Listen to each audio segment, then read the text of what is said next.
Capítulo 2, Apocalipse. Mistério ou revelação? Viajava de São Paulo para Brasília. Minha companheira acidental de viagem era uma senhora de aproximadamente 60 anos. Ela olhava pela janela e enxugava dissimuladamente as lágrimas que derrolavam pelo rosto. Quando pessoas choram, é porque não estão conseguindo administrar o vulcão de sentimentos que perturbam o coração, e às vezes o melhor que podemos fazer é respeitar a dor íntima do ser humano. Minutos depois, quando o avião já estava no ar, ela parecia mais calma. De repente, olhou para mim e sorriu levemente. "Tá tudo bem?" Perguntei. Quase automaticamente, a senhora mexeu a cabeça e disse: "Não, nada está bem. Está tudo errado." Depois contou-me o motivo da viagem. Havia pouco mais de um mês que tinha perdido o marido e, algum tempo depois, recebera a trágica notícia da morte do filho.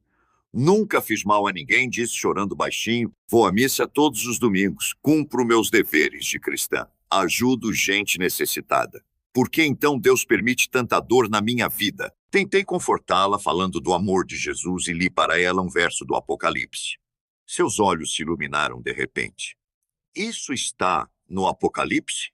Perguntou ansiosa. Quando respondi que sim, ela acrescentou: "Eu sempre tive medo de ler o Apocalipse porque pensei que ele só anunciava tragédias." Apocalipse.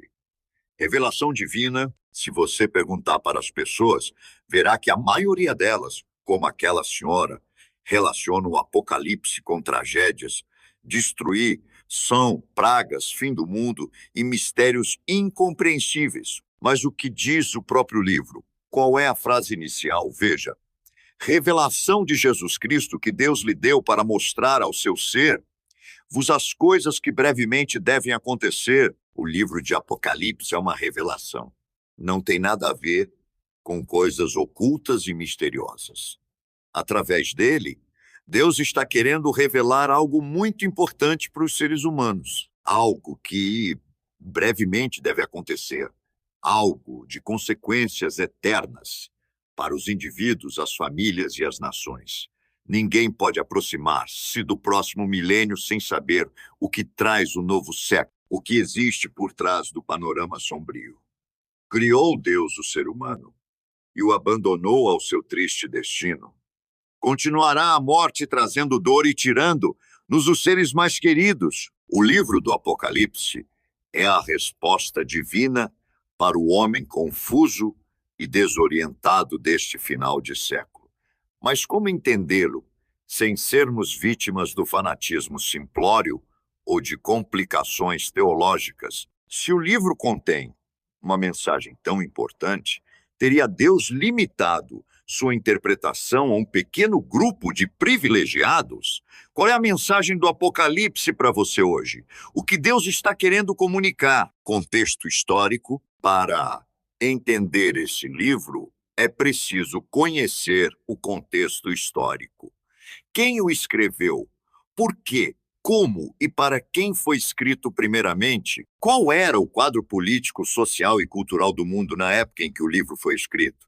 Não se pode realizar um estudo sério do Apocalipse sem conhecer esses detalhes. Todos os estudiosos da Bíblia aceitam João, o discípulo de Jesus, como o autor do Apocalipse. Na época em que o livro foi escrito, João era o único dos discípulos ainda vivo. Ele era tão conhecido nas igrejas cristãs da época que não precisava assinar mais do que João, servo de Jesus Cristo. Entre João e Jesus existia uma bonita história de amor, fé e companheirismo que nos ajudará a entender melhor o livro da Revelação. Quando João foi chamado por Jesus, era apenas um humilde pescador. Impetuoso e egoísta, João possuía uma personalidade rude e violenta. As pessoas o conheciam como o filho do trovão. Meno, aquele caráter tinha lhe criado muitos problemas na vida. Por isso, João não era feliz. Lutava para mudar, mas não conseguia. Até que conheceu Jesus e achou o segredo da vitória. Ninguém pode viver ao lado de Jesus e continuar sendo a mesma pessoa. No convívio diário com Jesus, o caráter do mestre vai se reproduzindo na vida do ser humano. Foi isso que aconteceu com João. Buscou a Jesus em cada momento de sua vida. Saiu da rotina de um relacionamento circunstancial. Quebrou a monotonia de ser apenas discípulo do mestre e foi o único que encostou a cabeça no peito de Jesus. Mas a presença física de Jesus entre seus discípulos não seria para sempre. Um dia a multidão o prendeu. Levaram-no ao topo da montanha e o pregaram numa cruz. Todos o abandonaram. Os discípulos mais intrépidos, como Pedro, fugiram para salvar a vida. Sabe quem foi o único que ficou perto de Jesus até o último momento? João, o discípulo que tinha aprendido por experiência própria que sem Jesus seria impossível viver. A Bíblia relata que mais tarde Jesus ressuscitou e se apresentou aos discípulos. Imagine só a alegria de João ao ver de novo seu grande mestre. Mas imagine também a tristeza. Quando Jesus anunciou o momento de sua partida, ele os deixaria. Tinha o dito muitas vezes ao longo dos 3 anos de convivência com eles. Não se turbe o vosso coração. Credes em Deus. Crede também em mim. Na casa de meu pai há muitas moradas. Se assim não fora, eu vou, lhe teria dito. Pois vou preparar-vos lugar. E virei outra vez e vos receberei para mim mesmo, para que onde eu estou estejais vós também. Finalmente chegar a hora de partir. A Bíblia narra o episódio assim. Ditas estas palavras, foi Jesus elevado às alturas, à vista deles, e uma nuvem o encobriu dos seus olhos. E agora, o que fazer? Aonde ir sem o mestre? Os discípulos lembraram-se ainda das últimas palavras de Jesus. Mas recebereis poder ao descer sobre vós o Espírito Santo, e sereis minhas testemunhas tanto em Jerusalém como em toda a Judéia e Samaria e até aos confins da terra. E foi exatamente isso que fizeram. Depois do Pentecostes, os primeiros cristãos se espalharam pelos 4 cantos do mundo conhecido daquela época, pregando o evangelho de Jesus. O que os animava era a promessa: virei outra vez. Mas o tempo foi passando e Jesus não voltava. 20, 50, 60 anos e Jesus não cumpria a promessa. Pelo contrário, o povo de Deus estava sendo perseguido terrivelmente. Mas perseguido por quê? Vejamos. Adorando o imperador, o Império Romano dominava o mundo político daquele tempo e, de repente, o culto ao imperador tornou-se a religião oficial. Todo mundo devia adorá-lo. A razão deste culto era simples. O Império Romano era formado por um quadro heterogêneo de pessoas. Diferentes países, culturas locais, raças e línguas. O que fazer para conservar a unidade dentro de tanta diversidade? A história da humanidade prova que não existe melhor fator de homogeneidade do que uma religião comum a todos. Mas nenhuma religião ou Deus local poderia ser aceito pelos outros facilmente. Havia, porém, uma figura conhecida e respeitada no mundo político. O imperador romano. Sua autoridade transcendia fronteiras, culturas e religiões locais. Por que não tornar o imperador uma forma de divindade, portanto, negar? Se adorar o imperador não era apenas um ato de religiosidade, mas um ato de rebeldia e subversão política. Se alguém se negasse a queimar incenso diante do busto do imperador, não era considerado apenas um ateu. Era tido como rebelde, desleal e subversivo. Os cristãos conservavam o princípio: ao Senhor teu Deus adorarás e só a Ele servirás. Como poderiam adorar um ser humano que se atribuía as prerrogativas de Deus? Foi por causa dessa atitude que os cristãos começaram a ser perseguidos e assassinados aos milhares. Dentre todos os imperadores, Domiciano pode ser considerado um dos mais cruéis e perversos. Domiciano procurou estabelecer um governo absoluto, promoveu sua divindade através de holocaustos públicos.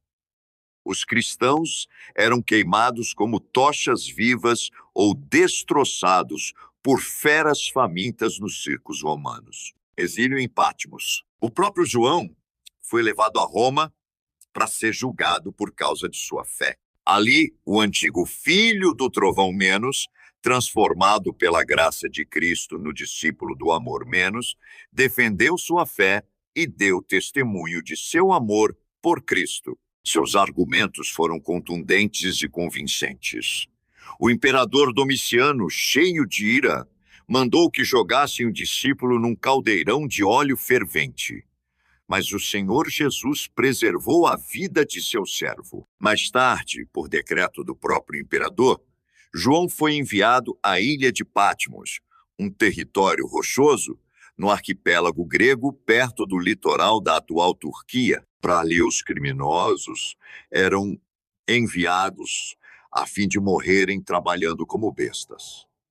Foi lá, naquela ilha solitária, por volta do ano 95, 96 de nossa era, que tudo aconteceu. João foi tomado em visão e levado às cortes celestiais. De lá pôde ver o desenrolar da história, as coisas que são e as que hão de acontecer. Deus deu a João a mensagem do Apocalipse porque seu povo precisava entender o que estava se passando. Vivendo na encruzilhada, porque dava a impressão de que Jesus tinha esquecido de seus servos. Onde estava a promessa de que viria outra vez? Por que a injustiça prevalecia sobre a justiça? Por que os maus prosperavam, enquanto aqueles que tentavam ser fiéis a Deus eram perseguidos e mortos? O que os cristãos podiam fazer? Que esperança podiam ter? Já se haviam passado quase 100 anos e Cristo ainda não tinha voltado. Não havia entre eles sábios ou poderosos. Como conseguiriam enfrentar o poderio de Roma a que ninguém ousara resistir? Por isso viviam numa encruzilhada, César ou Cristo. O Apocalipse foi escrito justamente para alimentar a fé dos filhos de Deus, para explicar-lhes o porquê da aparente tardança e para mostrar-lhes o desenrolar da história, desde aqueles dias até o fim. Nada do que acontece hoje deixou de ser revelado. As guerras, a exploração social e econômica, os problemas ecológicos, a explosão demográfica, o desequilíbrio climatológico, as tragédias no mar, na terra, no ar. Tudo foi revelado, tudo tem uma razão de ser. Tudo tem uma explicação. Tudo é consequência de um conflito cósmico que teve início muito tempo atrás, num longínquo e distante universo celeste. Um mistério aparente, mas se Deus queria explicar tudo isso a seus filhos, por que tantas figuras e simbolismos? Ao ler o Apocalipse, você vai se deparar com cordeiros, monstros, chifres, bestas, selos, trombetas, pragas, cavalos de várias cores, seres estranhos com rosto de boi, de leão.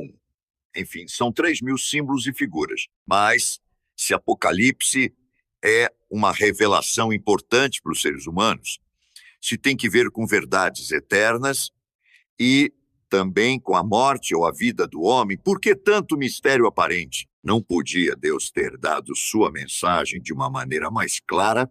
Podia sim, mas lembre-se de que, quando João escreveu o Apocalipse, a igreja cristã estava sendo perseguida pelo poder político de Roma. A mensagem do livro apresentava a queda do Império Romano. Você já pensou no que aconteceria com a igreja se os líderes romanos pudessem entender o conteúdo da revelação? Você verá também que o Apocalipse fala do anticristo e de como as forças ocultas do mal tentarão, ao longo da história, destruir a palavra de Deus. Já imaginou o que aconteceria se todas as pessoas comprometidas com o anticristo pudessem entender? Apesar de tudo, porém, os símbolos não constituem uma linguagem para sábios e filósofos, diferentemente das ideias abstratas, que só conseguem ser compreendidas por uma elite intelectual.